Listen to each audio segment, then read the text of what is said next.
고린도전서 13장 5절 말씀. 고린도전서 13장 5절 다 함께 합독하겠습니다. 무례히 행치 아니하며 자기의 유익을 구치 아니하며 성내지 아니하며 악한 것을 생각지 아니하며. 아멘. 고린도전서 13장 강의 7번째 시간으로 사랑은 무례히 행치 아니하며, 사랑은 무례히 행치 아니하며 라는 제목으로 하나님 말씀을 전하겠습니다. 무례히 행하다 라는 의미의 헬라어 아스케모네이라는 단어는 교양이 없다, 오만불순하다, 그리고 예의를 갖추지 않는다 라는 뜻입니다. 그래서 원문을 통해서 보다 정확하게 번역을 하면, 사랑은 책망받을 것처럼 그렇게 행동하지 않는다, 또는 사랑은 사랑에 어울리지 않게 행동하지 않는다, 이런 의미가 됩니다. 질투와 그리고 자신에 대한 자랑과 그리고 내심 교만한 마음을 품게 될 때 결국 우리는 무례한 말과 행동을 보이게 되어 있습니다. 사랑이 그 사람을 지배할 때는 사랑이 가지고 있는 특성이 그에게 나타나지만, 사랑이 사라져버리면 사랑의 반대편에 있는 속성들이 그를 지배하게 되어 있는 것이죠. 우리 안에 하나님에 대한 지고지순한 사랑이 사라지게 될 때 우리는 이렇게 해서 우리 안에 있는 타락한 본성들이 더욱 우리 안에서 힘을 얻게 되는 일들을 우리 안에서 발견하게 됩니다. 그리스도의 사랑과 풍성하신 은혜로 우리의 영혼이 충만할 때만이 우리의 모습 속에서 하나님을 향해서이든 사람을 향해서이든 예의 바르고 그리고 상냥하고 기품 있고 바른 몸가짐이 우리를 지배하게 되어 있는 것입니다. 사랑과 무례함이라는 단어는 이게 어울리는 단어가 아닙니다. 당연히 사랑의 속성 가운데는 무례함이 있을 것 같이 보이지 않는데, 그런데 왜 사도 바울은 사랑을 설명하고 있는 이 고린도전서 13장에서 전혀 어울릴 것 같지 않은, 사랑과는 도무지 어울려 보이지 않는 단어 무례함에 관한 이야기를 하고 있는 것일까요? 그 이유는 사랑 그 자체는 무례함일 수 없지만 때로는 사랑하는 방법이 무례할 때가 있기 때문입니다. 자, 예를 들어서 어떤 남자가 한 여자를 지극히 사랑하게 되었습니다. 그런데 문제는 그 여인은 그 남자를 사랑하지 않는다는 것입니다. 그런데 이 남자가 어떻게 해서라도 수단과 방법을 가리지 않고 그 여인이 자기를 사랑하도록 만들겠다고 마음을 먹습니다. 그리고 그날부터 이제 스토킹을 하는 거예요. 밤이고 낮이고 가리지 않고 전화를 걸어대고 집이나 회사로 불쑥불쑥 찾아가서 막무가내로 기다리고. 자, 그러면 이것이 사랑입니까? 이것은 분명히 사랑이 아니라 이것은 무례한 거죠. 무례한 것. 법의 저촉을 받을 수 있는 그런 무례한 행동입니다. 자기에게는 불타는 사랑일지 몰라도 그 사랑이 원하지 않는 사람을 향하게 될 때, 또 사랑의 아름다운 모양을 갖추지 않을 때 그 사랑을 받아야 되는 대상에게는 그건 견딜 수 없는 고통일 뿐인 것입니다. 우리가 하나님을 사랑한다고 할 때도 마찬가지예요.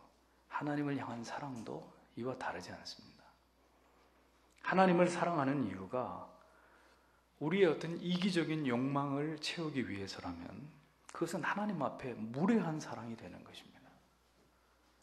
언제나 우리가 원할 때만 하나님을 찾고 그렇지 않을 때는 차갑게 하나님을 향해서 돌아설 때, 그런 하나님을 향한 우리의 신앙, 우리가 하나님을 사랑한다고 말하는 그런 것들은 다 하나님 보실 때 무례한 것이 될 수밖에 없는 거라는 거죠. 우리의 빗나간 사랑이 이렇게 하나님의 마음을 아프시게 할 수도 있다는 것을 여러분들은 기억하셔야 합니다. 사랑은 쌍방간에 이루어질 때 그것이 가장 아름다운 것입니다. 또 그 사랑이 어느 한쪽으로 이렇게 기울지 않아야 그 사랑은 행복한 것입니다.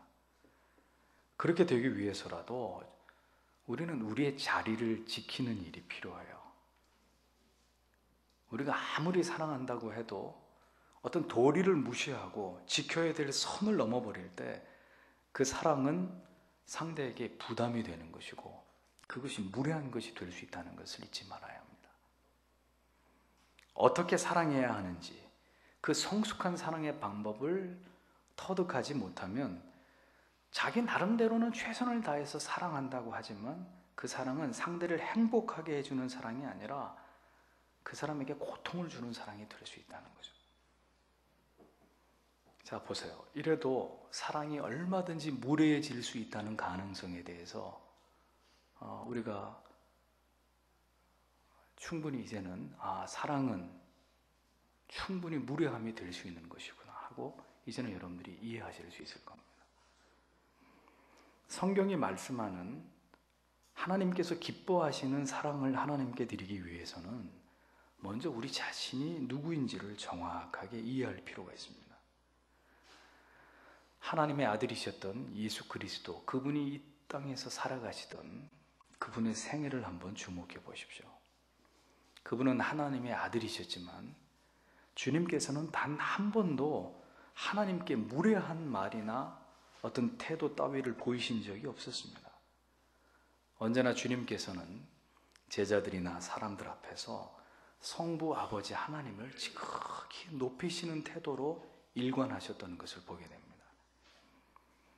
예수께서는 아버지가 되시는 하나님을 향해서도 항상 최고의 경외함과 정중함으로 아버지의 뜻을 순종하셨던 그런 모습을 성경은 우리에게 보여주고 있습니다.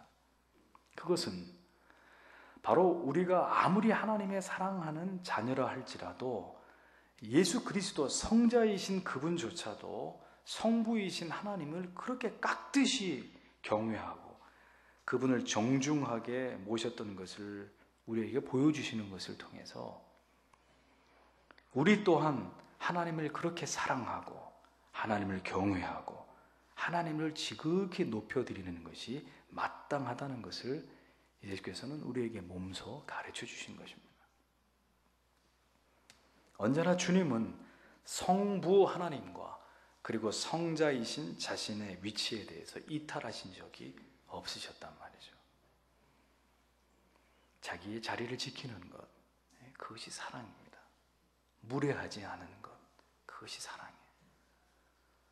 나에게 유리한 위치에서 내가 원하는 방식으로 사랑하는 것은 그것은 올바른 사랑의 방식이 아닙니다. 내 방식으로 내 상황에 따라서 하나님을 사랑하려고 할 때 그 사랑은 하나님이 보시기에 무례한 사랑일 수밖에 없는 거예요. 참된 사랑은 하나님께서 정하신 자신의 위치에서 하나님께서 원하시는 방식으로 드려져야 되는 것입니다. 아브라함을 보십시오. 그가 100세에 얻은 아들 이삭이라 할지라도 하나님께서 그를 제물로 바치라고 명령하셨을 때 아브라함이 추워라도 주저하거나 혹은 그 일을 지연시키거나 망설인 것을 볼 수 있습니까? 하나님 왜 내게 이런 어려운 일을 내게 요구하십니까? 주실 때는 언제고 이렇게 허무하게 달라 하시면 그럼 처음부터 주시지나 말 것이지 하고 아브라함이 하나님께 따진 대목이 나옵니까? 아브라함은 주저하지 않고 새벽같이 일어나서 칼과 불을 그리고 땔감을 자신이 친히 준비해서 아들을 앞세워서 모리아 산으로 올라가지 않습니까? 성실하게 자기 아들을 제물로 드리기 위한 그 모든 일을 아브라함은 주도 면밀하게 준비해서 하나님을 예배하고자 했습니다. 이것이 우리가 본받아야 될 아브라함의 믿음인데 그는 자신의 상황이나 처지에 자기의 신앙을 맞추지 않았습니다.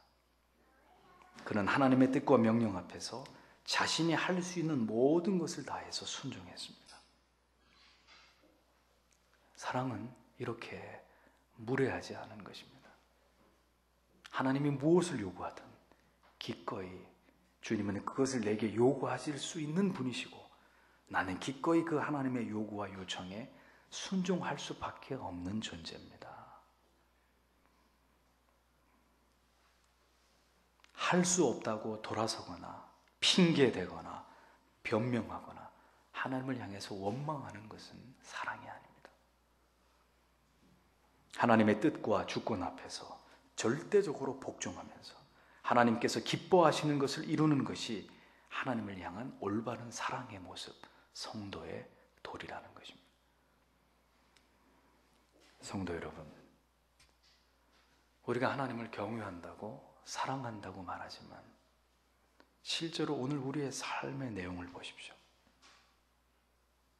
언제나 내가 우선이고 내 일이 우선이고 그 엄위하신 하나님 아버지께 내 모든 상황을 그분께 맞추어 드리는 것이 아니라 언제나 하나님께서 나에게 맞추어 주시기를 바라고 나를 이해해 주시기만을 바라는 이런 마음을 가질 때가 우리가 더 많이 있지 않습니까? 무례한 것이란 말이에요. 내가 있고 하나님도 있는 것이지 내가 없는데 하나님이 무슨 필요가 있느냐 라는 식의 그러한 생각이 아직도 우리 안에 자리 잡고 있는 것은 아니냐라는 겁니다. 그 중심이 하나님인가 아니면 내 자신인가? 내 삶의 중심이 과연 하나님의 기뻐하시는 뜻에 있는 것인지 아니면 내가 생각하고 목표하고 기대하고 바라는 것에 있는지 생각해 봐야 될 필요가 있습니다. 우리가 어떤 존재고 어떤 신분에 있는지를 망각해서는 안 됩니다.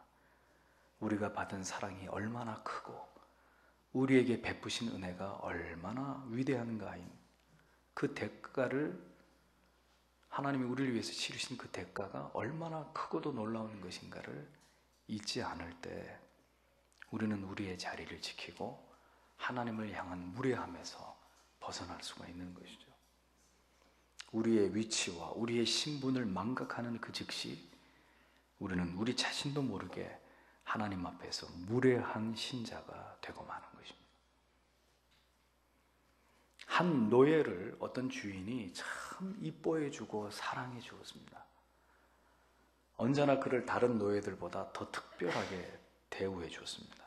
그러면 그 노예는 그 주인을 더 잘 섬기고 더 잘 그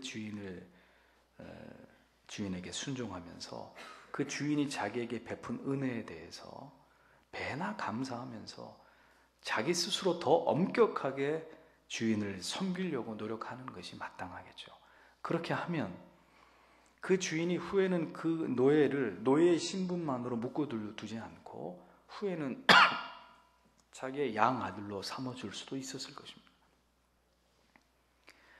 하지만 자기를 이뻐해 준다는 그런 사실을 알아챈 이 노예가 마치 자신이 그 주인의 아들이라도 된 것인 마냥 그 주인 앞에서 노예의 신분을 망각하고 버르장머리 없이 경거망동을 한다면 그 노예는 어떻게 될까요? 한순간에 주인의 눈밖에 나게 될 수도 있겠죠. 예수께서는 하나님의 아들이셨음에도 불구하고 자기의 의무와 신분을 한시도 잊지 않으셨습니다. 자신이 영광을 받으실 법한데도 주님은 철저하게 모든 영광을 아버지께 돌려드렸습니다. 아버지께서 자신에게 무엇을 원하시든지 항상 민감하게 그렇게 주님은 사랑하셨습니다. 인간의 몸을 입고 이 세상에 계셨지만 주님께서는 자신이 하나님의 아들이심을 한시도 잊어본 적이 없으셨던 거죠. 다시 말씀드립니다. 자기가 누구인지를 정확하게 알아야 우리가 사랑해야 될 대상에 대해서 어떻게 사랑해야 되는지를 분명하게 알 수 있게 되는 것입니다.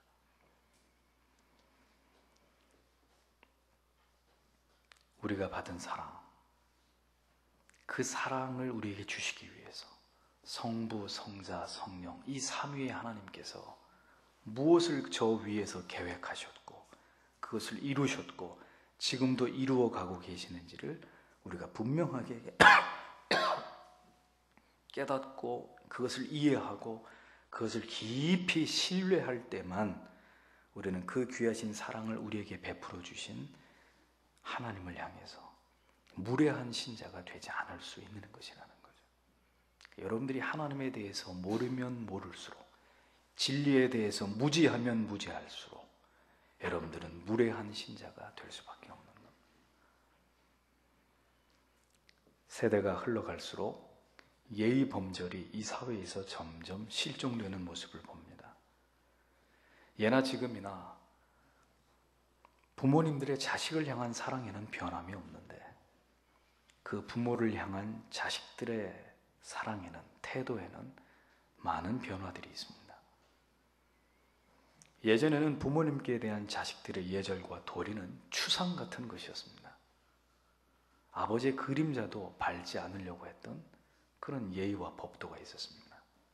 부모님께 반말을 하거나 심지어 욕을 하거나 지금처럼 게임을 못하게 한다는 이유 때문에 자기의 어머니를 무참하게 칼로 찔러 죽이는 이런 폐륜적인 범죄는 과거 같으면 상상할 수도 없는 그런 일들입니다.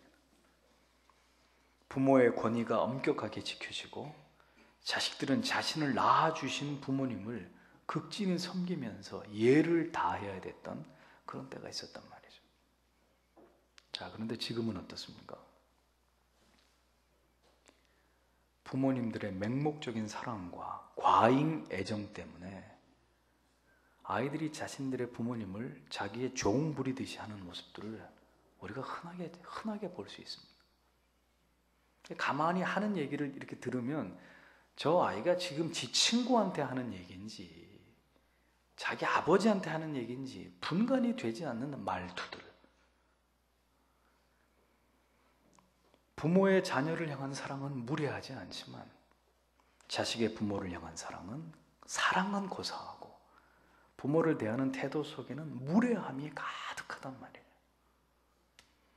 그럼 우리가 기억해야 될 것은 이것입니다. 하나님께서는 오늘도 우리를 너무너무 사랑하시지만 그 이후로 하나님을 얕잡아 보고 하나님의 존재하심을 우습게 여기는 그런 일 따위는 결코 여러분들에게 허락된 바가 없다는 거예요. 우리는 하나님을 흔히 마음씨 좋은 이웃 할아버지 같은 존재로만 생각하려는 경향이 있습니다. 언제나 푸근하고 언제나 웃음 띠신 얼굴로 그냥 무엇이든지 다 받아주시고 이해해 주시고 용납해 주시기만 하는 그런 분으로 하나님에 관해서만 우리는 그렇게 생각하고 싶어 합니다. 절대로 하나님께서는 화를 내시면 안 되고 하나님께서는 우리에게 어떤 징벌이나 어떤 심판을 행하시면 안 되고 언제나 사랑이 많으신 하나님은 그저 따스한 사랑과 위로와 용서와 축복만을 우리에게 빌어주셔야 되는 분으로 우리는 하나님을 그렇게 이해하려고 합니다. 혹은 우리가 죄를 범했다 하더라도 슬퍼하시고 눈물 흘리면서 아무개야 왜 이렇게 네가 내 마음을 아프게 하니 하고 눈물 짓고 계시는 이런 어떤 심파조의 하나님으로 그렇게 하나님을 이해하려고 하는 경박함이 우리들 안에 있을 수 있다는 거죠. 이것은 하나님에 대해서 중대하게 우리가 오해하고 있는 부분입니다. 지존하신 하나님께서 우리 같은 전적으로 타락하고 부패한 존재들까지도 사랑해 주셨다고 해서 하나님의 존재하심의 그 본성이, 그 탁월하신 본성이 달라지는 것은 절대로 아닙니다. 그분은 여전히 지존무상하신, 감히 우리가 어떤 경우도 함부로 생각할 수 없는 그런 영광의 하나님이십니다. 근데 여기서 중요한 게 뭐냐? 예수를 믿는 모든 성도들에게 오늘 가장 필요한 것이 무엇이냐? 바로 이 하나님에 대한 올바른 지식이란 말이에요. 때때로 내 몸에 난 어떤 병이나 고쳐주시고, 우리 아이 명문대 진학이나 책임져 주시고, 내 사업이나 잘 굴러가게 해주시고, 내 출세길이나 환하게 열어주시기를 원하는 그런 기도에나 응답해 주셔야 되는 하나님으로, 우리가 하나님에 대한 활용도를 그렇게 임의로 우리가 규정하고 하나님을 이용하려고 하는 이런 어리석음들이 만약 오늘 우리 안에 있다면 이것은 하나님에 대한 중대한 무례함이 되는 것이란 말이에요. 하나님께서 우리를 주관하시고 주장하시고 우리 인생을 인도해 가시는 것이지, 우리를 지도해 가시는 것이지, 결코 우리가 하나님을 지시하고 하나님 이렇게 해주세요, 저렇게 해주세요, 내가 지금 이러이러하니 이해해 주십시오, 우리에 맞게 하나님을 조정하는 게 아니에요. 이 시대에는 무례한 성도와 무례한 교회가 참 많이 있습니다. 전부 자기 좋은 일들 다 벌려놓고 그 일에 하나님께서 책임을 져 주셔야 된다고 우기는 모습들을 보면 참 가관입니다. 교회를 화려하게 짓는 게 하나님의 뜻입니까? 자기들의 이름을 내기 위한 거 아닌가요? 좋은 대학에 들어가고 좋은 직장에 들어가는 게 정말 하나님께 영광이 되는 일입니까? 아니면 자기 자신들을 위한 것입니까? 정확하게 할 필요가 있다는 거예요. 내 사업이 잘 되면 그것이 정말 하나님께 득이 되는 거예요. 여러분이 부자가 되시는 것이 정말 하나님을 위한 것입니까? 여러분들이 좋은 집을 사시고 좋은 차를 타고 다니시고 그렇게 여유롭게 사는 것이 하나님의 나라가 확장되고 하나님의 뜻이 땅 가운데 이루어지는 것과 무슨 상관이 있습니까? 그럼 왜 거기다가 하나님을 갖다 붙이냔 말이죠. 이 모두가 하나님의 영광을 빙자한 무례한 신앙들이란 말이죠. 그렇게 복을 받았을 때, 원하는 것 다 얻었을 때, 그리고 나서도 이전보다 더 하나님을 사랑할 자신 있으시면 복 달라고 하세요. 그렇게 사업이 잘 되고 난 다음에도 이전보다 더 열심히 하나님을 섬길 것, 그 하나님 앞에 약속하시고 그렇게 할 수 있을 것 같으면 그것을 구하십시오. 좋은 직장에 취직되고 난 다음에 더 하나님을 열심히 섬기고 주를 위해서 살겠다고 그렇게 각오가 돼 있으면 그것을 구하란 말이에요. 근데 그럴 자신 없으면 그거 구하지 마세요.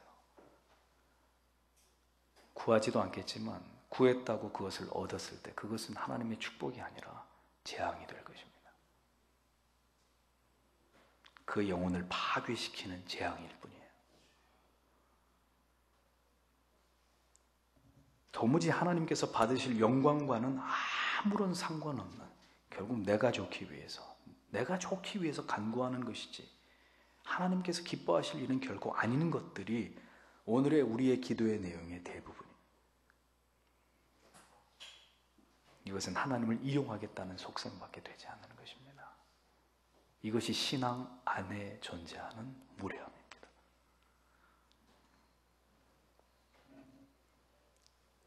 그 정도로만 하나님을 이용하려고 한다면 차라리 교회를 나오실 이유가 없어요. 열심히 일하셔서 은행에 통장 몇 개 더 늘리시고 아니면 보험을 여러 개 더 드시는 편이 훨씬 나을 겁니다. 하나님의 사랑을 빌미로 하나님 앞에 방종하거나 하나님께서 우리를 사랑하신다는 이유 때문에 하나님을 감히 두려워하지 않는 것은, 하나님을 우습게 여기는 것은 신자가 범할 수 있는 가장 어리석은 행동들입니다. 하나님 앞에서 무례한 신자, 무례한 가정, 무례한 교회가 되지 말아야 될 것입니다. 우리는 지극한 사랑을 받았지만 그렇게까지 우리를 사랑해 주신 하나님께서 어떤 분이신지를, 그리고 그렇게까지 사랑해 주신 이유가 무엇인지를 모두 깨닫고 있어야 돼요. 그것을 알아야 돼요. 그것이 진정한 사랑을 할 수 있는 방법이에요. 하나님이 원하시는 사랑을 할 수 있는 밑거름이 되는 것입니다. 하나님께서 존재하시는 목적이 고작 우리들의 뒤치다거리나 해주시고 우리의 요구하는 모든 것들을 다 들어주시기 위해서 존재하는 것이라는 이런 생각들, 여러분들의 신앙 속에서 다 끄집어내셔야 됩니다. 하나님께서는 하나님을 소중하게 여기시는 자를 그분도 소중하게 여기십니다. 가장 필요할 때만 하나님 붙들고 하나님 신뢰하는 척하는 그런 얄팍한 믿음을 가진 성도님들이 되셔서는 안 된단 말입니다. 온 마음을 다해서 언제나 어떤 순간이든 하나님만을 경외하고 온 마음으로 깊이 뜨겁게 그리고 열렬하게 하나님을 사랑하는, 하나님이 우리를 그토록 소중히 여겨주신 것처럼 우리의 삶 속에서도, 우리의 주어진 인생 속에서도 하나님을 최고의 가치로 섬기면서 매 순간 그렇게 하나님을 소중하게 여기는 자들, 그들이 하나님을 사랑하고 있는 성도들이란 말입니다.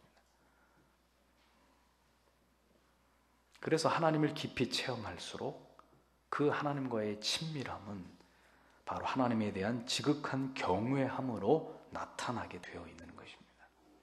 누군가 하나님을 지극히 가볍게 여기고 있다면 그것은 뭘 보여주는 것이냐? 그가 아직도 하나님을 알지도 못하고 하나님을 체험하지도 못한 사람에 불과하다는 것을 보여주는 거예요. 하나님을 깊이 대면했던 인물들을 보십시오. 아브라함이나 모세나 다윗 같은 인물들. 하나님께서 특별하게 대우하시면서 친구처럼 여겨주셨던 그런 모든 인물들의 공통점은 그들이 하나님과 그토록 가까이 있었으면서도 하나님을 향한 고도의 민감함을 유지하고 있었다는 사실입니다. 우리가 가까워지면 무뎌지게 돼 있거든요. 부부도 결혼하기 전에는 서로를 그렇게 존중하고 귀하게 여기지만 결혼을 해서 이제 부부로 살게 되면 서로에 대해서 본의 아니게 무뎌지듯이 가까워지면, 물리적으로 가까워지면 무뎌지게 되는 것이 당연한 예인데, 적어도 하나님과 교제하고 교통했던 사람들은 이런 것들을 다 깨트려 버렸던 사람들이었습니다. 그들은 가까워질수록 더 하나님께 민감한 사람들이었단 말이죠. 그래서 하나님은 그들을 사랑하실 수밖에 없었던 겁니다. 사랑하니까, 나는 하나님의 사랑을 받고 있으니까 이쯤은 하나님이 눈 감아 주시겠지. 누구도 하나님을 가까이 했던, 하나님을 체험했던 어떤 누구도 하나님을 그렇게 생각했던 사람은 아무도 없었습니다. 그들의 하나님에 대해서 알았던 것만큼이나 그들은 남다른 삶으로, 남다른 헌신으로, 남다른 충성으로 아무나 가지 못한 사명의 길을 걸어갔죠.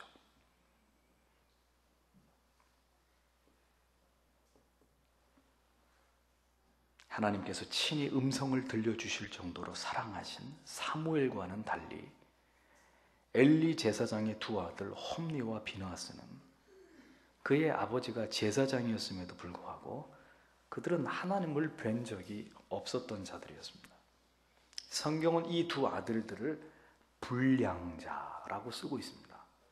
홈리와 비느하스에 대해서 성경이 불량자, 불량한 인간, 그들이 하나님 앞에 저지른 무례함을 보십시오. 그들은 하나님께 드린 제물을 갈취했고 성막에서 수종을 두는 여인들과 간음을 저질렀습니다. 하나님께서는 무례한 엘리의 두 아들과 또 제사장으로서 자신의 아들들을 하나님 앞에서 이렇게 패역한 자들로 방치한 엘리 제사장, 이 부자들을 모두 하나님이 쳐서 그들의 생명을 거두어 버리신 것을 성경은 기록하고 있습니다. 이스라엘의 초대 왕 사울을 보십시오. 그는 다윗처럼 수많은 고난과 연단을 통해서 하나님을 깊이 체험한 사람이 아니었습니다. 얼떨결에 왕이 된 인물이에요. 사람들의 추대에 의해서. 그가 하나님 앞에 범한 여러 가지 무례함은 결국 하나님께 버림을 받게 된 원인이 되었고, 결정적으로 그 가운데 제사장만이 드릴 수 있었던 제사를 무례하게도 그 자신이 집례함으로 인해서 그는 돌이킬 수 없는 하나님 앞에서의 과오를 범하게 되고 그 때문에 영원히 하나님 앞에서 내침을 받게 되었다는 것을 성경은 기록해 놓고 있습니다.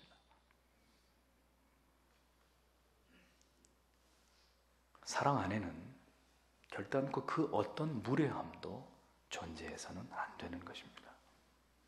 사랑한다면 그 사랑 안에는 우리가 표현할 수 있는 가장 최고의 표현이, 최고의 정성이 언제나 그 사랑 안에 들어가 있어야 됩니다. 여러분, 하나님께 사랑받기를 원하십니까? 그렇다면 언제나 여러분들을 향하신 하나님의 뜻 앞에 민감하게 반응하세요.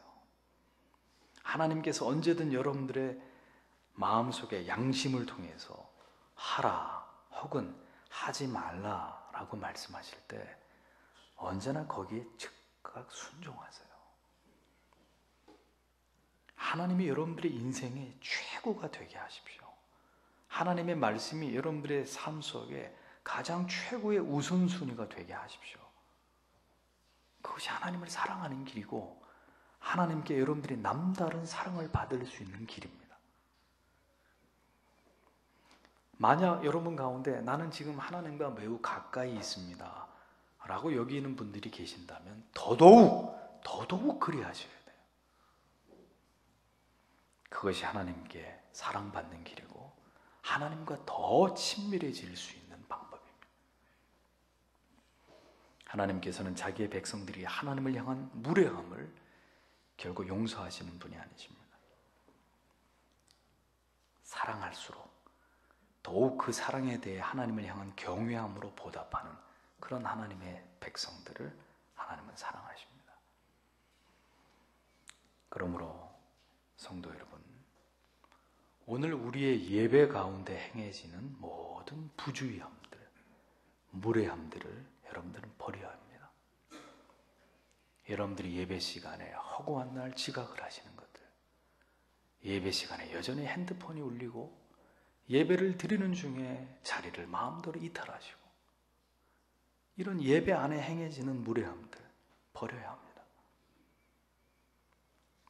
하나님이 임재하심이 머무는 교회 안에서 마치 하나님이 아니 계신 것처럼 말하고 행동하는 우리의 이 말과 행동에 배어있는 무례함들, 우리가 깊이 돌아보고 반성하고 회개할 필요가 있습니다.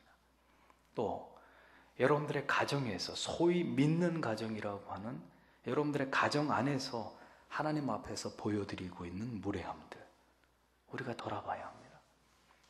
부부간에 나누는 대화, 부모와 자식 간에 나누는 대화, 우리의 말과 행실 앞에서 하나님이 보실 때 무례함이 없는지를 생각해 보아야 합니다.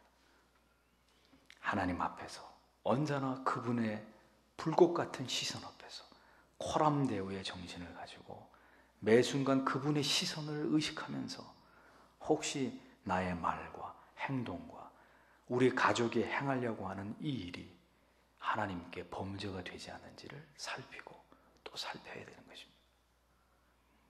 그것이 하나님을 향한 사랑이기 때문이에요. 우리에게 주신 물질 가운데 하나님께 드림에 있어서 인색함으로 우리가 하나님께 범하고 있는 무례함들을 우리는 버려야 할 것입니다. 여러분들의 자신을 위해서는 물쓰듯이 물질을 흘려보내면서 하나님을 위해서는 인색하고 또 인색합니다. 하나님께서 여러분들의 삶의 최우선순위가 되고 있는지를 확인해 보십시오. 말씀과 기도가 중요하지 않다고 생각지는 않지만 실제로 우리의 삶의 현장에서 그다지 중요하게 여겨지고 있지 않음에 대한 우리의 무례함들, 늘 기도해야지 라는 생각뿐이고 성경 읽어야지 하는 마음뿐이고 여전히 세상에서 살아가는 우리의 삶 속에서는 구별됨이 없을 때 이 모두가 다 절대로 그냥 넘어갈 수 없는 하나님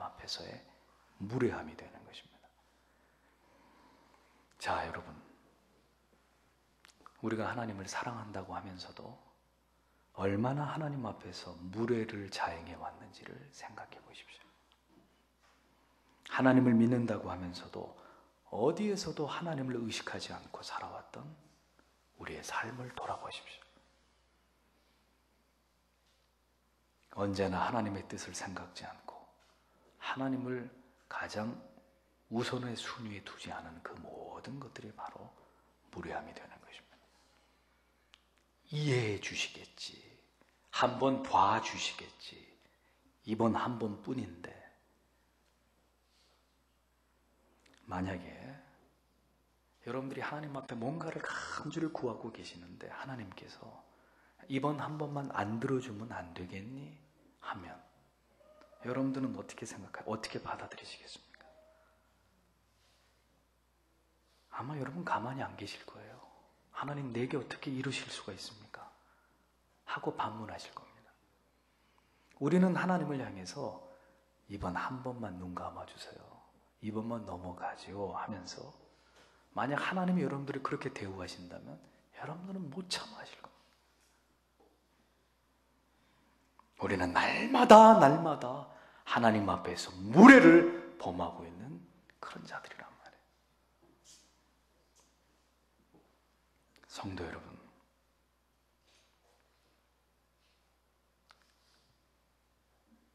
우리는 내 자신에 대해서 누군가 무례를 범할 때 절대로 그것을 용납하지 않으려고 하면서 우리는 매일 하나님 앞에서 무례를 범하면서 살고 있습니다. 다만 하나님이 우리의 눈에 보이지 않으신다는 이유만으로 하나님을 전혀 의식하지 않고 그렇게 살려고 하는 것이죠.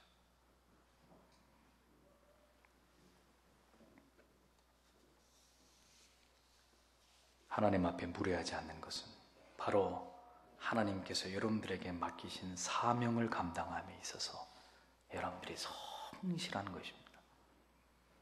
신자의 도리와 그 의무를 수행함에 있어서 여러분들이 최선을 다하시는 것입니다. 교회 앞에서 여러분들이 받은 직무와 의무를 수행함에 있어서 절대로 게으르지 않아요. 하나님의 약속은 반드시 지켜야 되는 것입니다. 그것이 하나님 앞에 무례를 범하지 않는 것입니다. 회사의 사장과 약속해놓고 보기 좋게 사장을 바람맞히는 그런 일들이 여러분들에게 흔하게 일어나는 일들입니까? 그렇지 않잖아요. 칼빈은 서서히 죽음이 다가와서 그 죽음이 그의 연약한 몸을 무너뜨리고 있는 가운데서도 그는 쉼없이 주님을 섬기는 일에 최선을 다했습니다. 그가 죽기 일주일 전에도 그는 편지를 써서 사람들에게 교훈을 했고 책을 번역했고 그리고 설교를 했고 그리고 기도를 하면서 그리고 주석을 쓰고 그리고 신학생들에게 강의를 했습니다. 할 수 있는 한 단 한 번만이라도 더 자신의 동역자들과 성도들을 만나서 그들을 믿음으로 굳게 하는 일에 그의 남은 모든 에너지들을 다 사용했습니다. 그는 죽기 바로 전날까지 자기의 사랑하는 동역자인 목사들을 자기의 집에 초대해서 그들 한 사람 한 사람에게 마지막 당부의 말을 하고는 그리고 그날 저녁에 자기의 침상에 들어서 영원히 그가 그 평생에 사모했던 주님의 품에 안기게 되었습니다. 그의 마지막 임종을 지켜본 그의 제자 데오도르 베자는 칼빈의 죽기 직전에 마지막 그가 남긴 말 한마디를 이렇게 전하고 있습니다. 내가 한 모든 일은 아무 가치도 없는 일이다. 나는 하잘것없는 피조물에 불과하다. 그 위대한 하나님의 사람 칼빈은 얼마든지 편하고 자기의 수명을 더 늘려서 살아갈 수 있을 만큼 여유로운 삶을 살 수도 있었을 텐데 그는 자기의 수명을 단축시켜 가면서 그렇게 하나님의 나라를 위해서 최선을 다했던 그런 인물이었습니다. 그런데 그런 인물이 눈을 감으면서 남긴 말이 그런 삶을 산 사람이 남긴 말이라고는 믿겨지지 않는 말로 그는 자기의 삶이 너무나 하나님 보실 때 무가치한 그런 시간들 뿐이었노라고 그렇게 주님 앞에 부끄러운 마음으로 고백을 하면서 주님의 품에 안겼단 말이죠. 결코 주님 앞에서 무례한 적이 없었던 그 신실한 그리스도의 종 칼빈은 이렇게 주를 위해서 많은 일들을 감당했지만 자기는 아무것도 아니었다고 이야기했단 말입니다. 사랑은 무엇인가를 당당하게 요구하는 것이 아닙니다. 내가 당신을 위해서 이와 같은 일을 했다고 큰 소리를 치는 것은 사랑이 아닙니다. 그냥 내가 좋아서, 내가 너무 사랑해서 조용히 그저 알아주든 알아주지 않든 내가 사랑하는 그 사람을 위해서 뭔가 하고 있는 이것이 너무 기쁘고 행복해서 그렇게 묵묵히 그 일을 하고 있는 것. 그게 사랑이에요. 사랑. 내가 했다고 드러내고 알아달라고 하고 소리 지르는 것은 그건 사랑이 아니란 말입니다. 하나님, 내가 이러이러한 것을 하나님께 드렸으니까 하나님도 내게 이러이러한 것 내놓으십시오. 무슨 하나님께 으름장을 놓듯이 이렇게 기도하는 성도님들 참 기가 막힙니다. 하나님께서 반드시 내 기도를 모두 들어주셔야만 한다고 믿는 그 믿음은 그게 도대체 어디서 온 믿음인지. 직통계시, 이른바 직통계시, 지금도 사도에게 주셨던 그 계시가 오늘 자기들에게도 주어진다고 믿는 이런 신사도주의자들이 대부분 이런 어이없는 표현들을 거침없이 합니다. 어떤 말인 줄 아세요? 하나님께서 지금 나에게 말씀하셨다는 거예요. 하나님이 지금 당신에게 이렇게 말하라고 나한테 시킨다 이겁니다. 무례하기 짝이 없는 태도들입니다. 하나님께서 그분의 영감으로 기록하신 66권의 성경 말씀을 제쳐두고 오늘 이 시대에도 개개인에게 그런 식으로 계시를 하고 예언을 해주신다는 이런 터무니없는 주장들, 모두 다 하나님 앞에서 무례하기 짝이 없는 비성경적인 신앙입니다. 교단이 정치화되어 가고 권력에 대한 암투가 끊이지 않는 이 한국의 기독교를 보십시오. 예레미야는 이미 이러한 일들에 관해서 예언했습니다. 이 땅에 기괴하고 놀라운 일이 있도다. 선지자들은 거짓을 예언하며 제사장들은 자기 권력으로 다스리며 내 백성은 그것을 좋게 여기니 그 결국에는 너희가 어찌하려느냐. 성도 여러분, 용서하십시오. 이 시대에는 지금 너무도 무례한 신자들로 넘쳐나고 있습니다. 무례한 목사들, 무례한 기독교로 한국 교회가 몰락하고 있습니다. 마음대로 자기의 이익을 위해서 하나님을 팔아먹고 하나님을 이용하고 있습니다. 더 놀라운 것은 이런 일들이 많은 성도들에 의해서 지지를 받는다는 거예요. 자기 목사가 무슨 일을 하고 다는지도 모르고 자기 목사가 최고라고 생각하는 이런 무지한 성도님들이 얼마나 많은지 모릅니다. 이단들이 득세하고 건전하지 않은 교회들은 폭발적인 성장을 하고 있습니다.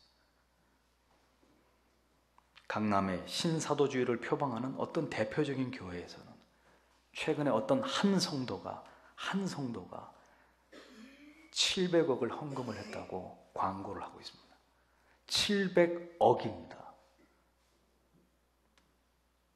그러니 우리 교회야말로 하나님이 살아 역사하시는 교회고 우리 목사님이야말로 이 시대에 하나님이 쓰시는 엘리야 같은 선지자다라고 선전을 합니다. 이제 점점 교회도 바벨론화 되어가고 있습니다.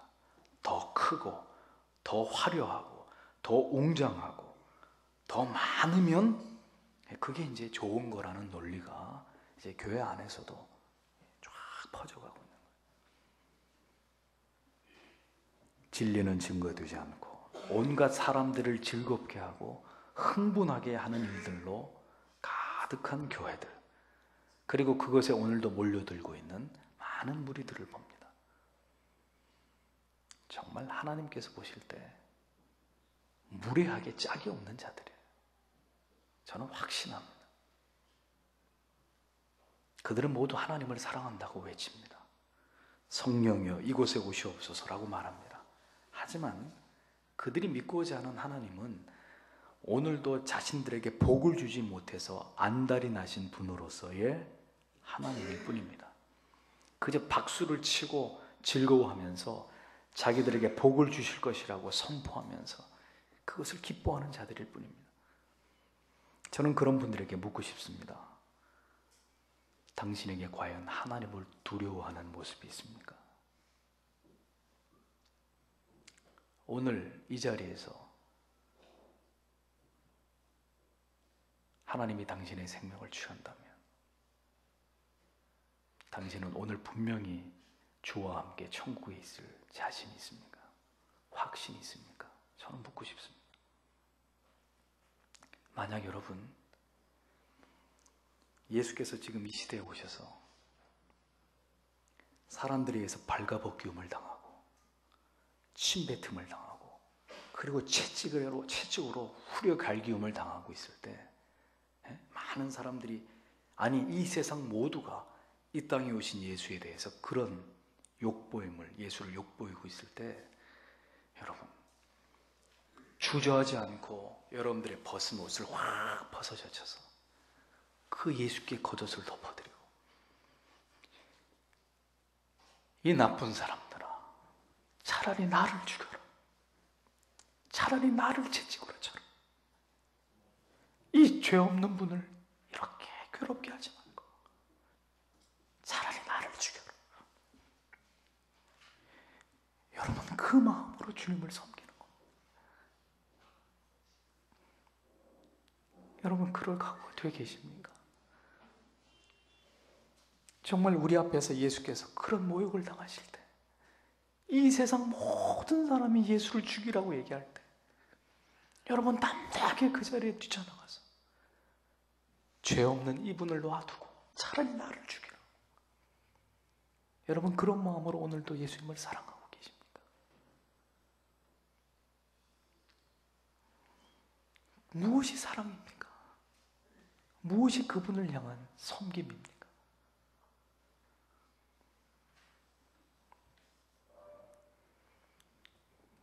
두렵고 떨림으로 삼가 하나님의 말씀에 귀를 기울이고 그 말씀의 찔림 앞에서 가슴을 여미고 고개를 떨구면서 눈물을 흘리면서 주여 나를 불쌍히 여겨 주시옵소서라고 간구하는 그저 예수의 겉옷가만을 만져도 구원을 얻을 거라고 믿었던 그런 가난한 심령을 가졌던 그 여인과 같은 믿음의 성도가 오늘 한국 교회에 얼마나 되겠냐 말이죠.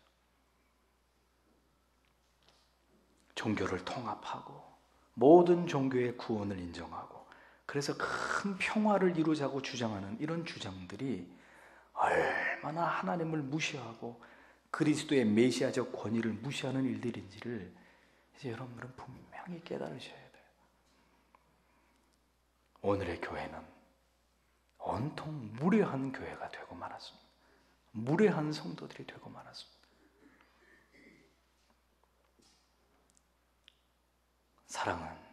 사랑은 말입니다. 뭔가를 바라는 게 아니에요. 그 자체만으로 즐거워하는 것입니다. 그러나 그거보다 더 깊은 사랑은 어떤 경우에도 내 자신의 존재가 혹은 내 자신의 사랑의 방식이 사랑하는 그 대상에 대해서 부담이 되거나 무례하기를 바라지 않는 마음이에요. 그래서 언제나 세심하게 주의하고 조심하고 내가 사랑하는 그 상대의 마음을 배려하려고 하는 그것이 사랑입니다. 그냥 막 들이대는 거는 사랑이 아니란 말이에요. 이 시대를 바라보시는 하나님의 마음은 아픔이 가득하실 것입니다. 모두가 하나님을 사랑한다고는 말하지만 진정으로 하나님을 사랑하고 있는지는 알 수 없기 때문입니다. 하나님의 마음을 헤아려 드리는 자들보다는 그래서 오늘 나의 결단과 행동을 통해서 하나님의 마음을 시원하게 해드리려고 하는 그런 성도들보다는 오늘도 그저 내가 원하는 것만을 들어주시기를 구하는 자들로 오늘도 교회는 넘쳐나고 있기 때문에, 사랑하는 성도 여러분, 이러한 때 진정으로 하나님을 사랑하는지, 진정으로 우리가 하나님을 사랑하고 있는지, 사랑하고 있지 않은지 하나님이 그것을 아시고 싶어 하신다면, 그래서 우리에게 행하실 일이 딱 한 가지가 있습니다.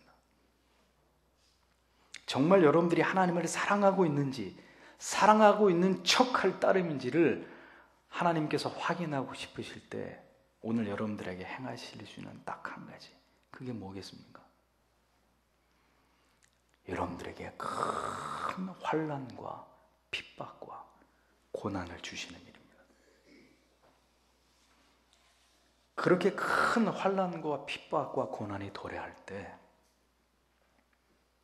여러분 중에서 진정으로 하나님을 사랑하는 사람과 지금까지 하나님을 이용하면서 하나님을 사랑하는 척 했던 사람과 극명하게 둘로 쫙 나누어지게 되어 있어요.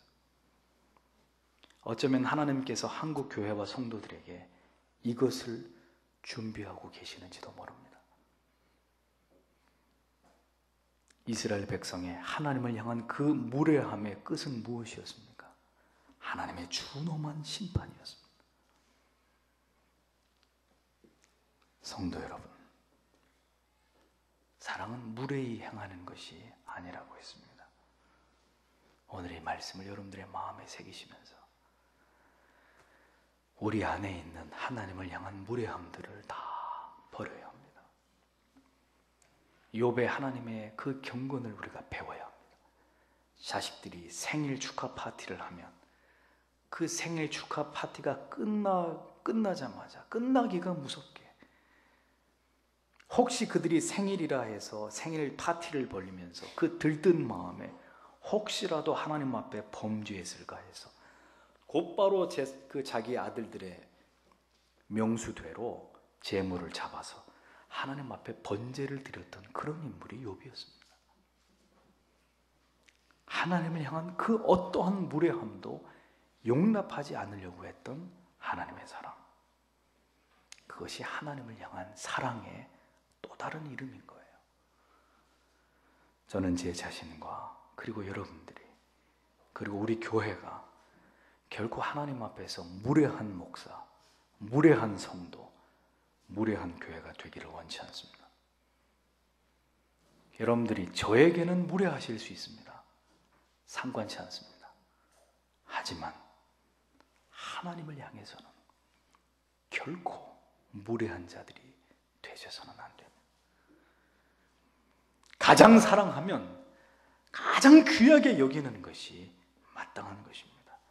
영벌의 지옥으로부터 나를 건져주신 그 하나님의 값없이 베풀어 주신 그 사랑 앞에서 언제나 우리 마음속 깊은 곳에서부터 그 감격과 사랑을 잃어버리지 않고 이 땅에 우리가 살아가고 있는 날들 동안에 우리가 하나님께 드릴 수 있는 최고의 사랑을 언제나 기꺼이 하나님 앞에 드리기 위해서 최선을 다하시는, 이 일에 있어서 추워도 주저하지 않는 그런 성도님들로 그렇게 하나님을 사랑하시며 사시다가 주님의 품에 다 안기시는 여러분들이 되시기를 주님